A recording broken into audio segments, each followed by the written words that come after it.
Assalamualaikum warahmatullahi wabarakatuh. Saya Friska Anulistianti dari Prodi Hukum Universitas Duta Bangsa. Di sini saya akan menjelaskan mengenai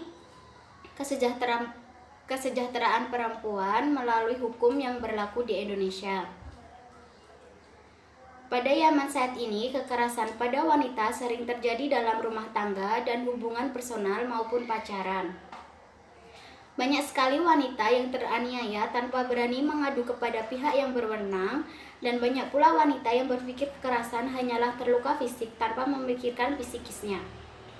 Minimnya pengetahuan para wanita terhadap perlindungan terhadap dirinya membuat wanita teraniaya tidak dilindungi, seperti rumah tangga seharusnya menjadi tempat yang menyediakan ketentraman, sakinah bagi setiap orang. Namun, ada perilaku kekerasan yang seringkali terjadi dan menyebabkan ranah yang paling privat di sebuah masyarakat ini justru berdampak bagi pertumbuhan dan perkembangan anak, tidak berjalan maksimal karena diliputi dengan rasa ketakutan dan khawatir berkepanjangan hingga luka fisik bahkan kematian. Sejak dahulu, kaum perempuan telah berjuang dalam mencapai kesejahteraan dan keadilan. Namun hingga saat ini belum bisa tercapai karena masih banyaknya kaum wanita yang tersakiti fisik atau psikisnya. Sekalipun kekuasaan tertinggi negara kita pernah dipegang oleh perempuan, yakni Presiden Megawati Soekarno Putri, dan tidak sedikit pula kaum wanita yang memegang jabatan strategis dalam pemerintah di Indonesia. Ketidakadilan gender dan ketinggalan kaum perempuan masih belum bisa diatasi sebagaimana yang diharapkan. Istilah kekerasan digunakan untuk menggambarkan perilaku baik yang sifatnya terbuka, tertutup, bersifat menyerang atau bertahan yang disertai oleh penggunaan kekuatan kepada orang lain. Di dalam Undang-Undang Nomor 23 Tahun 2004 mendefinisikan kekerasan dalam rumah tangga adalah setiap perbuatan terhadap seseorang, terutama perempuan, yang berakibat timbulnya kesengsaraan atau penderitaan secara fisik, sosial, seksual, psikologis, dan atau pelantaran rumah tangga, termasuk ancaman untuk melakukan perbuatan pemaksaan atau perampasan kemerdekaan secara melawan hukum dalam rumah tangga. Kemudian, undang-undang yang melindungi atau yang mengatur tentang kesejahteraan wanita yaitu ada beberapa. Yang pertama, Undang-Undang Nomor 39 Tahun 1999 tentang Hak Asasi Manusia. Yang kedua, Undang-Undang Nomor 23 Tahun 2004 tentang penghapusan KDRT. Yang ketiga, Undang-Undang Nomor 21 Tahun 2007 tentang pemberantasan tindak pidana perdagangan orang. Yang keempat, Inpres Nomor 9 Tahun 2000 tentang pengarustamaan gender. Yang kelima, Kepres Nomor 181 Tahun 1998 tentang pemberantasan Komisi Nasional Anti Kekerasan Terhadap Perempuan atau Komnas Perempuan yang diubah dengan Kepres Nomor 65 Tahun 2005.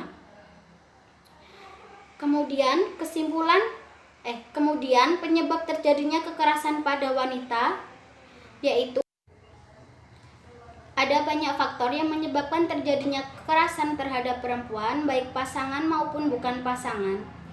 Dalam rumah tangga, menurut Lembaga Sahabat Perempuan Magelang, dijelaskan bahwa ada 3 fase terjadinya kekerasan dalam rumah tangga, yaitu fase ketegangan, fase akut atau penganiayaan, keadaan tenang atau fase bulan madu. Kekerasan terhadap perempuan yang paling banyak terjadi lagi adalah di ranah personal. Ranah personal itu sendiri artinya adalah pelaku orang yang memiliki hubungan darah seperti ayah, kakak, adik, pakman, kakek, kekerabatan, perkawinan di mana suami menjadi pelakunya. Kesimpulan dari yang saya bacakan tadi yaitu dalam meningkatkan kesejahteraan perempuan, pemerintah memberikan sarana prasarana yang baik untuk perempuan. Bila mana perempuan merasa hidupnya tidak aman, bisa melapor kepada pihak yang berwenang. Jangan lagi takut untuk melapor karena setiap orang memiliki hak asasi manusia. Dan juga banyak peraturan yang mengatur tentang kesejahteraan perempuan. Perempuan juga berhak untuk mendapatkan kebebasan untuk berkarya, menyampaikan inspirasi dan berekspresi. Tidak usah dikhawatirkan lagi akan ancaman bila melapor. Ada banyak lembaga dan peraturan perundang-undangan yang melindungi. Undang-Undang Nomor 39 Tahun 1999 tentang Hak Asasi Manusia, Undang-Undang Nomor 23 Tahun 2004 tentang penghapusan KDRT, Undang-Undang Nomor 21 Tahun 2007 tentang pemberantasan tindak pidana perdagangan orang, dan Undang-Undang Politik, UU Nomor 2 Tahun 2008 dan UU Nomor 42 Tahun 2008. Kemudian Inpres Nomor 9 Tahun 2000 tentang pengarusutamaan gender dan Kepres Nomor 181 tentang tahun 1998 tentang pembentukan Komisi Nasional Anti Kekerasan Terhadap Perempuan atau Komnas Perempuan yang diubah dengan Perpres Nomor 65 Tahun 2005. Sekian yang saya sampaikan. Terima kasih banyak. Wassalamualaikum warahmatullahi wabarakatuh.